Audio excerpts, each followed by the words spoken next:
ചേട്ടാ, Argentinian football താരം മെസ്സിയും അതോടൊപ്പം തന്നെ അദ്ദേഹത്തിന്റെ മറ്റു താരങ്ങൾ കേരളത്തിൽ വരാനിരിക്കുകയാണ്. നമുക്കറിയാമല്ലോ, ഇസ്രയേലുമായി ബന്ധപ്പെട്ടുകൊണ്ട് ഇസ്രയേലിനെ അനുകൂലിക്കുന്ന ഒരു നിലപാടാണ് അർജന്റീന സ്വീകരിച്ചിട്ടുള്ളത്. അതിനൊരു ധീരമായിട്ടുള്ള നിലപാടായി നമുക്ക് കണക്കാക്കാൻ കഴിയുമോ? കാരണം നമ്മുടെ കേരളത്തിൽ ഹമാസിന് വൻതോതിൽ ഫാൻസ് ഉണ്ട്, പാലസ്തീൻ പ്രേമികളുണ്ട്. പക്ഷെ ഇന്നും ഇസ്രയേലിനെ പ്രേമിക്കുന്നവരുടെ എണ്ണം കേരളത്തിൽ വൻതോതിൽ വർദ്ധിച്ചിരിക്കുന്നു, അല്ലെ? ഇസ്രായേലിനെ പ്രേമിക്കുന്നു എന്ന് പറയുന്നതിനേക്കാൾ വലുത് ഹമാസിന്റെ പ്രവർത്തനങ്ങളെ ഒരിക്കലും അംഗീകരിക്കില്ല. പക്ഷേ ഗസ പോലെയുള്ള ഒരു ചെറിയ പ്രദേശത്ത് പിടഞ്ഞു വീണ് മരിക്കുന്ന പിഞ്ചു കുഞ്ഞുങ്ങളുടെ രക്തം കൊണ്ട് ചരിത്രം എഴുതാൻ ആരെയും അനുവദിക്കില്ല എന്നാണ് മനുഷ്യ പറ്റുള്ള അല്ലെങ്കിൽ മനുഷ്യാവകാശങ്ങളെ കുറിച്ച് ചിന്തിക്കുന്ന, മാനവിക മൂല്യങ്ങൾ ഉയർത്തിപ്പിടിക്കുന്ന ഏതൊരു വ്യക്തിയും ചിന്തിക്കുന്ന ഒരു കാര്യം. അല്ല, ഞാനൊന്ന് ചോദിച്ചോട്ടെ. അപ്പൊ നമ്മൾ ഗസയിലെ കുട്ടികളുടെ കാര്യം പറയുമ്പോൾ നമ്മൾ സിറിയയിലെ കുട്ടികളുടെ കാര്യം മറന്നു പോകുന്നു, ബംഗ്ലാദേശിലെ തീർച്ചയായും അതിലേക്ക് വരാം. കുരുന്നുകളുടെ കാര്യം മറന്നു പോകുന്നു. ഈ വിഷയവുമായി ബന്ധപ്പെട്ട് കഴിഞ്ഞ ദിവസം ഒരു സെലക്റ്റീവ് പ്രതികരണം കഴിഞ്ഞ ദിവസം ഐക്യരാഷ്ട്രസഭയിൽ പലസ്തീനുമായി ബന്ധപ്പെട്ട് ഒരു പ്രമേയം വന്ന സമയത്ത് ആ പ്രമേയത്തെ എതിർത്തുകൊണ്ട്, അതായത് സ്വതന്ത്ര പലസ്തീൻ രാഷ്ട്രമെന്ന പ്രമേയത്തെ എതിർത്തുകൊണ്ട് വോട്ട് ചെയ്ത രാജ്യങ്ങൾ 12 രാജ്യങ്ങളാണ് അതിൽ വോട്ട് ചെയ്തത്. ഒന്ന് അമേരിക്കയാണ്. അമേരിക്ക സ്വാഭാവികമായും ഏറെക്കാലമായി ഇസ്രായേലിന്റെ സഖ്യകക്ഷിയാണ്, പലസ്തീനെ എതിർക്കുന്ന രാജ്യമാണ്. രണ്ടാമത്തെ രാജ്യം അറിയപ്പെടുന്ന രാജ്യം അർജന്റീനയാണ്. 3 പെറു ആണ്. അതായത് അർജന്റീനയെ സംബന്ധിച്ചിടത്തോളം അർജന്റീനയുടെ രാഷ്ട്രീയമോ അല്ലെങ്കിൽ അർജന്റീനയുടെ ഭൂമിശാസ്ത്രമോ അർജന്റീനയുടെ മറ്റെന്ത് കാര്യമോ അറിയുന്ന ആളുകളല്ല കേരളത്തിലെ ആളുകൾ. കേരളത്തിലെ ആളുകൾക്ക് അർജന്റീന എന്ന് കേൾക്കുമ്പോൾ ആദ്യം ഓർമ്മ വരുന്ന മറഡോണയാണ്, മെസ്സിയെയാണ്, ഫുട്ബോളിനെയാണ്. കേരളത്തിൽ നമുക്കറിയാം, ലോക ഫുട്ബോൾ നടക്കുന്ന ഒരു സാഹചര്യത്തിൽ അല്ലെങ്കിൽ ലാറ്റിൻ അമേരിക്കയിലെ ഏതെങ്കിലും ഒരു ഫുട്ബോൾ മത്സരം നടക്കുന്ന ഒരു സാഹചര്യം ഉണ്ടായാൽ കാസർഗോഡ് മുതൽ തിരുവനന്തപുരം വരെയുള്ള കേരളത്തിന്റെ 14 ജില്ലകളുടെ മുക്കിലും മൂലകളിലും ഗ്രാമങ്ങളിലും ഗ്രാമാന്തരങ്ങളിൽ നഗരങ്ങളിലെല്ലാം നമുക്ക് കൂറ്റൻ കട്ടൗട്ടുകളും ഫ്ലക്സ് ബോർഡുകളും കാണാം. എല്ലാം ഫുട്ബോളിനെ സ്നേഹിക്കുന്ന ആളുകളാണ്. ലയണൽ മെസ്സിയോടുള്ള, അർജന്റീനിയൻ ടീമിനോടുള്ള അല്ലെങ്കിൽ ഡീഗോ മറഡോണയോടുള്ള ആരാധനമൂത്ത് അല്ലെങ്കിൽ അർജന്റീനയുടെ ഫുട്ബോളിന്റെ ആ വശ്യ സൗന്ദര്യം ആസ്വദിക്കുന്ന ആളുകളാണ്. ഇപ്പോൾ അർജന്റീനിയൻ ടീം കേരളത്തിലേക്ക് കളിക്കാനെത്തും, അതായത് കഴിഞ്ഞ ലോകകപ്പ് ഫൈനലിൽ വിജയിച്ച അതേ ടീം കേരളത്തിൽ കളിക്കാനെത്തുമെന്ന് പറയുന്ന അതേ പശ്ചാത്തലത്തിൽ, അതേ സാഹചര്യത്തിലാണ് ഐക്യരാഷ്ട്രസഭയിൽ ഒരു പ്രമേയം വന്നപ്പോൾ അതിനെ എതിർത്തുകൊണ്ട്, അല്ലെങ്കിൽ പലസ്തീൻ സ്വതന്ത്ര രാഷ്ട്രമാകുന്നതിനെ എതിർത്തുകൊണ്ട് അർജന്റീനയുടെ ഒരു നിലപാട് വന്നത്. നമുക്ക് രാഷ്ട്രീയം മാറ്റിവെച്ച് പറയുമ്പോൾ ലയണൽ മെസ്സി ഉൾപ്പെടെയുള്ള ആളുകൾ, അല്ല, രാഷ്ട്രീയം മാറ്റിവെച്ച് കഴിഞ്ഞാലും എനിക്ക് തോന്നുന്നു മെസ്സി അടക്കമുള്ള വ്യക്തികൾ ഇസ്രായേലിനെ പിന്തുണയ്ക്കുന്ന ഒരു നിലപാടാണ് സ്വീകരിച്ചത്. തീർച്ചയായും. അത് മാത്രമല്ല, അർജന്റീനയിൽ ഇസ്രായേലിലെ ആരാധകരുടെ ഒരു അർജന്റീനയിൽ ജൂതന്മാർ ഏറെ തിങ്ങിപ്പാർക്കുന്ന അല്ലെങ്കിൽ ജൂത വിഭാഗത്തിൽപ്പെട്ട ആളുകൾ തിങ്ങിപ്പാർക്കുന്ന രാജ്യങ്ങളിൽ ഒന്നുകൂടിയാണ് അർജന്റീന. അവിടെ ഞാൻ പറയുന്നത് അർജന്റീനയുടെ നിലപാട് മാത്രമല്ല, നമ്മുടെ ഇന്ത്യ പോലും ഇന്ന് ഇസ്രായേലിനെ അനുകൂലിക്കുന്ന നിലപാട്. അല്ല, ഈ UN പ്രമേയം വന്ന സമയത്ത് ഇന്ത്യ പലസ്തീൻ അനുകൂലമായി വോട്ട് ചെയ്തു. പലസ്തീൻ രാഷ്ട്രമെന്ന പലസ്തീന്റെ ആവശ്യത്തിന് അനുകൂലമായാണ് ഇന്ത്യ വിട്ടു നിൽക്കുകയാണ് ചെയ്തത്. പലസ്തീന് വേണ്ടിയിട്ടുള്ള 2 പ്രമേയങ്ങളിൽ ഇന്ത്യ വിട്ടു നിൽക്കുകയാണ് ചെയ്തത് നിലവിലെ സാഹചര്യം. അത് മാത്രമല്ല, എസ് ജയശങ്കർ പറഞ്ഞു, ഇന്ത്യയെ സംബന്ധിച്ചിടത്തോളം ഇസ്രായേൽ എന്ന് പറയുന്നത് ഒരിക്കലും ഒഴിച്ചു മാറാൻ കഴിയാത്ത മുഴുവൻ രാജ്യങ്ങളുമായി, ലോകരാജ്യങ്ങളുമായി സൗഹൃദ ബന്ധം കാത്തുസൂക്ഷിക്കുമ്പോഴും ഗസ ഉൾപ്പെടെയുള്ള പ്രദേശങ്ങളിലെ മനുഷ്യകുരുതിയുമായി ബന്ധപ്പെട്ട് ഇന്ത്യ എടുത്ത നിലപാട്, അതായത് പിഞ്ചു കുട്ടികൾക്ക് ഭക്ഷണം കിട്ടാതെ മരിക്കരുത് എന്ന നിലപാട് ഇന്ത്യ എടുത്തതിന്റെ ഭാഗമായിട്ടാണ് ഗസയിലേക്ക് ഭക്ഷണ സാമഗ്രികളും അവർക്ക് അവശ്യ വസ്തുക്കളും കയറ്റി അയക്കാൻ തയ്യാറായ രാജ്യമാണ് ഇന്ത്യ. ഭരണകൂടത്തിന്റെ പല നിലപാടുകളോടും എതിർപ്പും വിയോജിപ്പും, ഇന്ത്യ ഭരിക്കുന്ന ആളുകളോട് പോലും എതിർപ്പും വിയോജിപ്പും പ്രകടിപ്പിക്കുന്ന സാഹചര്യത്തിലും ഗസയിലെ കുട്ടികൾക്ക് വേണ്ടി ഭക്ഷണം എത്തിക്കാൻ ഇന്ത്യ ഭരണകൂടം ശ്രമിച്ചിട്ടുണ്ട് എന്നത് ശ്രദ്ധേയമായ കാര്യമാണ്. ഇതേ ഭരണകൂടം തന്നെയാണ് ഇസ്രായേലിന് വേണ്ടിയിട്ട് ആയുധങ്ങൾ കയറ്റി അയക്കുന്നതും. ഇന്ത്യ തന്നെയാണ് ഈ പറയുന്ന ഇസ്രായേലിലേക്ക് വലിയൊരു തോതിലുള്ള ഒരു ഡിഫൻസ് എക്സ്പോർട്ടർ.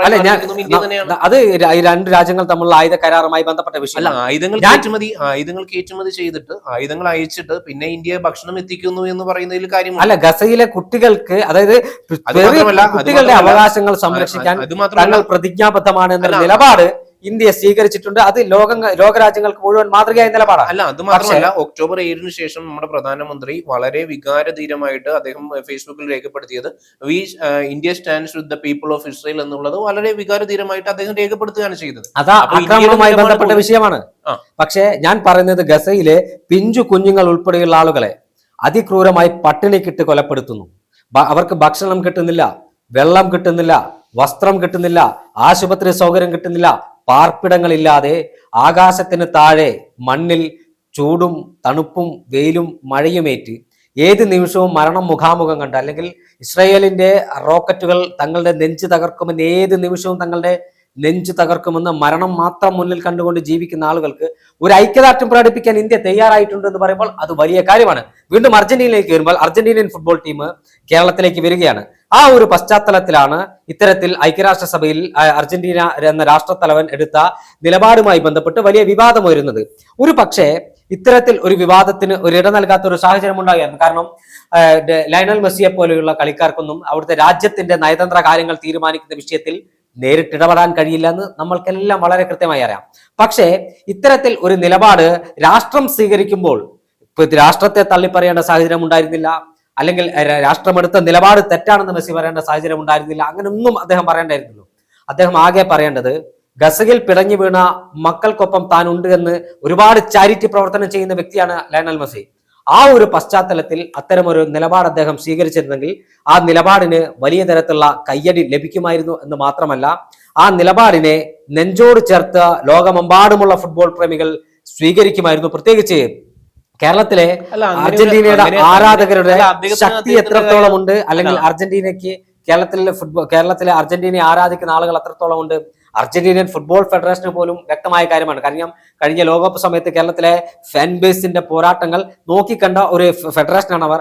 ഫിഫയ്ക്കറിയാം അത്രത്തോളം അർജന്റീനയെ സ്നേഹിക്കുന്ന കേരളത്തിൽ മാത്രമല്ല ഗസയിലെ കുട്ടികളുടെ മനുഷ്യക്കുരുതിയുമായി ബന്ധപ്പെട്ട് അമേരിക്കയിൽ പ്രകടനങ്ങൾ നടക്കുന്നുണ്ട്, ഫ്രാൻസിൽ നടക്കുന്നുണ്ട്, UK നടക്കുന്നുണ്ട്, യൂറോപ്യൻ രാജ്യങ്ങളുടെ പല ഭാഗങ്ങളിലും ഈ കുട്ടികളുടെ ഭീകരവാദവും തീവ്രവാദവും ഒക്കെ മാറ്റി നിർത്തിയാൽ ജീവിക്കാനുള്ള മക്കളുടെ അവകാശത്തിന് വേണ്ടിയുള്ള പോരാട്ടത്തിൽ ഈ പ്രദേശങ്ങളെല്ലാം തന്നെ ഇസ്രായേലിനെ അനുകൂലിക്കുന്ന ഞാൻ പറഞ്ഞു അർജന്റീനയിലുണ്ട്, ബ്രസീലിലുണ്ട്. ഈ കഴിഞ്ഞ ദിവസം ഇസ്രായേലിനെ അനുകൂലിച്ച് റാലി നടത്തുന്ന അതേ പശ്ചാത്തലത്തിലും അതേ സാഹചര്യത്തിലും ഈ കഴിഞ്ഞ ദിവസം ഗസയിൽ മരിച്ചു വീഴുന്ന കുഞ്ഞുങ്ങൾക്ക് ഐക്യദാർഢ്യം പ്രഖ്യാപിക്കാൻ അത് മനസ്സ് മരവിപ്പിച്ചിട്ടില്ലാത്ത ആളുകൾ അല്ല. UK തെരുവോരങ്ങളിൽ ഇന്ന് പാലസ്തീൻ ഫ്ലാഗുകൾ പ്ലേസ് ചെയ്യാൻ കഴിയില്ല. പാലസ്തീൻ ഫ്ലാഗുകൾ പ്ലേസ് ചെയ്തിട്ടുണ്ടെന്നുണ്ടെങ്കിൽ അവിടുത്തെ ആ ഒരു വെള്ളക്കാർ അത് വലിച്ചു കയറുന്ന ഒരു അവസ്ഥയാണ്.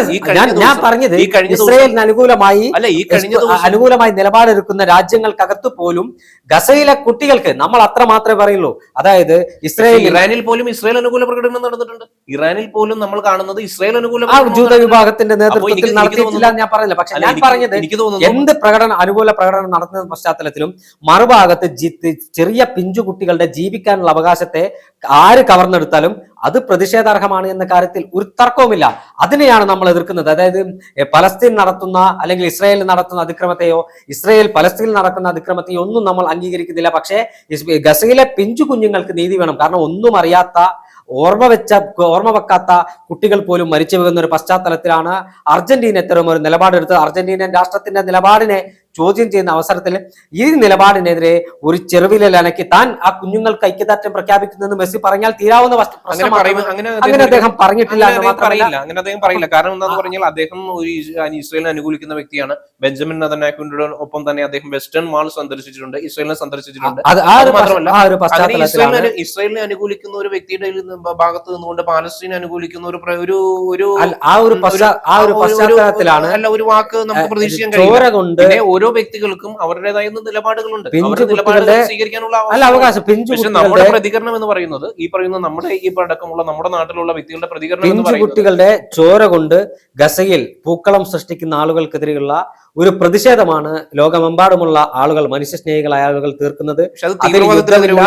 തീവ്രവാദത്തിനെതിരെയുള്ള പ്രതികരണം എന്ന് പറയുന്നത് ചെറിയ കുട്ടികൾ ഉൾപ്പെടെയുള്ള ഒന്നും അറിയാത്ത തുടങ്ങി വെച്ച തമാസല്ല. ഇതിനു മുമ്പേ പലസ്തീൻ എന്ന രാഷ്ട്രത്തെ ഭൂമുഖത്ത് നിന്ന് ഇല്ലായ്മ ചെയ്യുമെന്ന് തന്നെയാണ് ഇസ്രായേലിന്റെ തീരുമാനം. ആ തീരുമാനമായിട്ടാണ് ഇസ്രായേൽ മുന്നോട്ട് പോകുന്നത്. നമുക്ക് ഇസ്രായേലും പലസ്തീനും തമ്മിലുള്ള യുദ്ധത്തിന്റെ ഇതിലേക്കൊന്നും കടന്നു പോകുന്നില്ല. ഈ വിഷയത്തിൽ പലസ്തീനിൽ മരിച്ചു വീഴുന്ന കുഞ്ഞുങ്ങൾക്ക് ഐക്യദാർഢ്യം പ്രഖ്യാപിക്കുക എന്നത് മനസാക്ഷി മരവിച്ചിട്ടില്ലാത്ത ഏതൊരു വ്യക്തിയുടെയും കടമയാണ്. അത്തരത്തിൽ ആ കുഞ്ഞുങ്ങളുടെ ആത്മാവിനെങ്കിലും നീതി കിട്ടാനുള്ള പ്രവർത്തനം ഇത്തരം ആളുകളുടെ ഭാഗത്തുണ്ടാകുമെന്ന് മാത്രമാണ് പറഞ്ഞു.